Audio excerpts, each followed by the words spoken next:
안녕하세요, 엘리입니다. 오늘은 봄이 됐잖아요. 그래서 바이크 입문하시거나 기변을 하려고 중고 매물을 알아보시는 분들이 많을 거라고 생각이 돼요. 그래서 중고 매물을 고를 때 팁을 제가 알려드릴게요. 몇 가지 팁을 알려주시는 거예요? 5가지 팁을 알려드릴게요. 일단 첫 번째로 키로수를 제일 먼저 보셔야 돼요. 연식 대비라는 얘기도 있지만 우리가 매물을 봤을 때 대부분 10,000km 이하인 것들을 고르시는 게 좋아요. 보통 새 차를 사면 20,000에서 30,000km가 지나면 소모품 교체 시기가 와요. 그래서 그때 제때 갈아주지 않으면 차량의 컨디션에도 문제가 되기 때문에 10,000km 이하인 매물을 고르는 게 가장 좋아요. 10,000km 이하인 매물을 고르면 장점이 뭔데요? 10,000km 이하인 매물들은 처음 내가 소모품을 교체하는 거기 때문에 꼼꼼하게 봐주는 정비샵을 찾아서 가요. 내 첫 애만데 얼마나 애지중지하겠어요. 그래서 엄청 꼼꼼한 정비소를 찾아가서 교체를 하면서 그리고 내 스스로도 꼼꼼하게 정비를 하고 관리를 시작하게 되는 시점이기도 해요. 예를 들어서 이게 소모품을 갈았을 때 봐줘야 되는 부분들이 타이어를 갈았다 하면은 휠 베어링을 본다든지 아니면은 패드를 갈았을 때 캘리퍼에 피스톤, 오일 찌꺼기 그런 때가 묻지 않았는지 그런 것들도 꼼꼼히 관리를 해주는 곳도 있어요. 그런 거를 좀 중점으로 보시면 좋을 것 같고, 그리고 두 번째로는 차대 부분에 찍힌 자국이나 긁힌 자국이 있는지 없는지 확인을 하는 거예요. 뭐에 받쳤거나 이런 부분에 기스가 나거나 쉽게 부러질 수 있는 부분이 있어요. 그래서 제가 보여드릴게요. 어퍼다이라고 해가지고 여기 안쪽에 보면 있어요.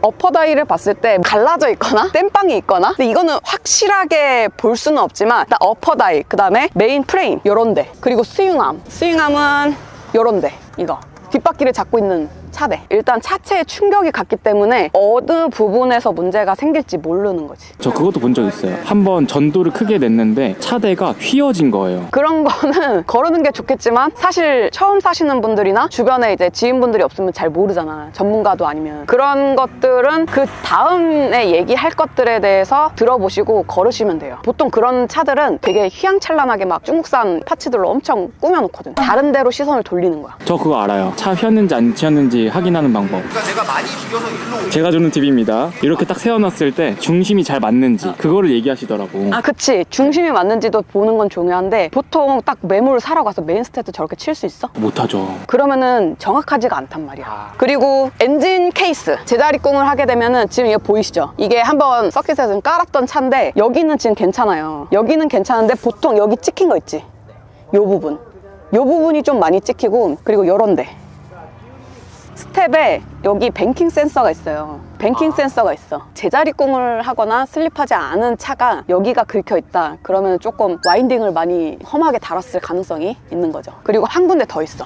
이거는 되게 드문 일인데 체인이 끊어져서 앞쪽에 있는 엔진을 치는 경우가 있어. 그래서 이쪽 보면은 용접을 한 게 보인다거나 이런 것들은 이제 내가 그 감수하겠다 하면은 절충을 좀 하는 거죠. 그리고 차대 쪽으로 볼 때 또 한 가지가 기스난 부분이나 그런 쪽에 녹이 이렇게 올라와요. 녹이 금방 올라온단 말이야. 그런 차들은 방치가 됐다라고 볼 수 있지. 차주가 좀 뭔가 꼼꼼하게 보지 못한 경우 아니면은 신경을 좀 못 쓴 이런 차들인 거지. 그리고 체인 보면은 녹 슬어 있는 거. 세 번째는 소모품 관리가 잘 된 차량. 보통 센터에서는 차량을 점검을 하거나 소모품 교체를 하면은 교체했다라는 내역이나 점검 내역을 동봉해서 같이 줘요. 그래서 그 이 차의 히스토리를 알 수 있는 거지. 그래서 정말 꼼꼼하고 섬세하신 차주분들은 그걸 다 이렇게 모아 놓으시더라고. 그리고 팔 때 그걸 같이 줘. 그래서 나는 이거에 대해서 자부심이 있으신 거지. 그래서 그렇게 하시는 분들이 만약 없다 하면은 소모품을 봐야 되잖아. 이게 소모품이 뭐 타다 그냥 갈면 되지 이렇게 생각하실 수도 있는데 타이어 2세트 하시면은 한 적게는 30, 많게는 40에서 50만 원이 들어요. R3를 사 아니면 닌자 400을 사. 걔네들 중고해봤자 500에서 600이잖아. 근데 500에서 600인데 거의 10%를 소모품 비용에 또 드릴 수는 없는 거잖아. 그러면 그만큼의 절충을 요구를 할 수 있는 거지. 소모품을 보는 것 중에 2가지를 말씀을 드릴게요. 첫 번째는 제일 중요한 게 타이어. 자, 보시면은 옛날에 그 유명 있잖아요. 키를 이렇게 대가지고 얼마나 썼는지 그런 거를 체크를 한다고 하잖아. 트레드를 보는데 트레드를 보면서 옆에 사이드도 같이 보는 거예요. 보통은 사이드를 많이 안 쓴 타이어가 대부분 많아. 여기는 되게 쉽게 볼 수 있는데 사이드 같은 경우에는 쉽게 캐치를 못 할 수도 있어. 그래서 딱 봤을 때 중앙에 너무 이게 높다. 그러면은 샀는데 사이드가 다 닳아서 갈아야 되는 상황이 나올 수도 있는 거지. 그리고 이렇게 끌고서 굴려보는 거지. 지렁이가 몇 개 박혔는지 이런 것도 체크하시면 좋고요. 이거는 좀 드문 얘기지만 휠 같은 데가 찍혔는지, 그리고 찍히면서 타이어에 뭔가 찢겨지거나 그런 자국이 있는지 없는지 이런 것도 잘 체크해 주시면 좀 좋을 것 같아요. 그리고 한 가지가 더 이제 브레이크 패드. 자, 브레이크 패드를 한번 볼게요. 브레이크 패드 같은 경우에는 이거는 진짜 초보자들이 육안으로 볼 수 있는 확인법이에요. 여기를 잡아주는 그 패드가 있어. 그 패드가 0.5, 한 4? 그 정도 돼요. 근데 이게 많이 닳아있다 라고 한다면 교체 시기인 거고, 그리고 디스크로터를 이렇게 만져보면은 평평한지, 브레이크 패드가 디스크로터를 꽉 잡으면서 이제 제동이 작동을 하는 거잖아. 근데 이게 패드 교체 시기를 놓쳤다 하면은 이걸 계속 갉아먹어. 근데 디스크로터가 차 종마다 다르겠지만 금액이 꽤 비싸단 말이에요, 이것도. 그러니까 닌자 400을 기준으로 한 대략 40만 원 정도가 나와요. 이렇게 만졌을 때 여기 끝에랑 여기랑 다 일정하게 평평해야 돼. 근데 지금 보면은 가공돼서 나왔을 때의 이 줄 말고 이질감이 느껴지는 줄이 있어. 그런 줄들은 패드 자체의 교환 시기가 늦었기 때문에 그런 손상이 나는 거야. 그런 부분도 보시면 좋을 것 같고요. 그리고 네 번째는 육안으로 봤을 때는 딱 보이지만 전문가가 아니면은 확실하게 이거다 아니다를 따지기는 좀 어려울 것 같긴 한데, 오일 누유.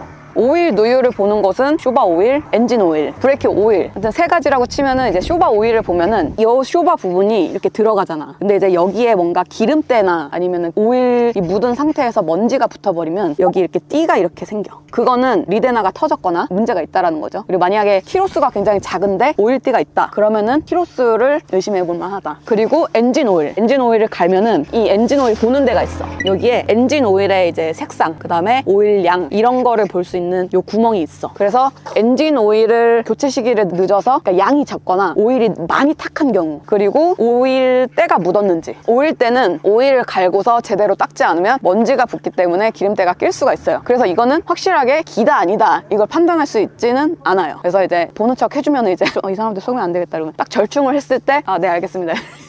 그리고 또 뭐지? 브레이크 오일. 브레이크 여기 있지. 여기서부터 이제 여기 안쪽까지 해서 이렇게 이어서 오잖아. 통틀어서 이 브레이크 요 구간에 기름때가 꼈다 라고 하면은 조금 의심해볼 만하죠. 예를 들어 저번에 했던 그 잭나이프 오토바이를 험하게 타면은 쇼바 오일이 터지거나 브레이크가 간혹 가다가 이렇게 하는 경우가 있어요. 그리고 이제 마지막으로는 중국산으로 과하게 도배가 된 차량, 그런 거를 조금 거르시는 게 좋을 것 같아요. 왜냐하면은 전도를 했거나 제공을 해서 파츠가 손상이 돼서 갈아야 될 때 순정 부품이 비싼 경우가 되게 많아요. 그래서 이제 좀 싼 부품들로 대신 갈아 끼는 경우가 되게 많기 때문에 과하게, 누가 봐도 좀 이렇게 반짝반짝한다, 좀 거르시는 게 좋을 것 같아요. 그리고 반대로 이런 튜닝이 되어 있으면 좀 좋은 것들, 블랙박스, 포크 슬라이드, 스윙암 슬라이드, 엔진 슬라이드, 이런 뭔가 손상을 방지하는 가드들, 이런 것들이 있으면 좋은데, 간혹 가다가 엔진 가드, 제공 방지 가드, 쇠파이프 이렇게 달려있는 이런 것들은 솔직히 띄는 게 좋아. 그냥 최소한의 손상 방지를 막을 수 있는 파츠들이 장착되어 있는 것들은 좀 좋다고 봐요. 좋은 튜닝. 그리고 마지막으로 머플러 소리를 들었을 때 과하게 시끄러운 거는 솔직히 민폐이기 때문에 좀 거르시는 게 좋고, 그리고 머플러가 구조 변경이 잘 되어 있는지, 구조 변경하는 거는 그 구조 변경 서류가 있어요. 서류를 같이 주실 거예요. 그럼 그 서류에 나온 머플러랑 달려있는 머플러랑 동일한 머플러인지 확인을 해주셔야 돼요. 제가 이렇게 얘기한 것들에 대해서 차량의 감가적인 부분을 캐치를 하시면 내가 생각했던 매물보다 이득적인 부분을 취할 수 있는 거죠. 그리고 마지막으로는 제일 좋은 거는 차주분하고 스캐너가 있는, 브랜드 센터는 다 있어요. 그래서 스캐너를 같이 가서 돈을 드리고 사장님한테 부탁을 하는 거죠. 이 매물의 상태 점검을 하자. 그리고 스캐너를 물려서 이 차량에 문제점이 있었는지 직접 확인을 하는 거지.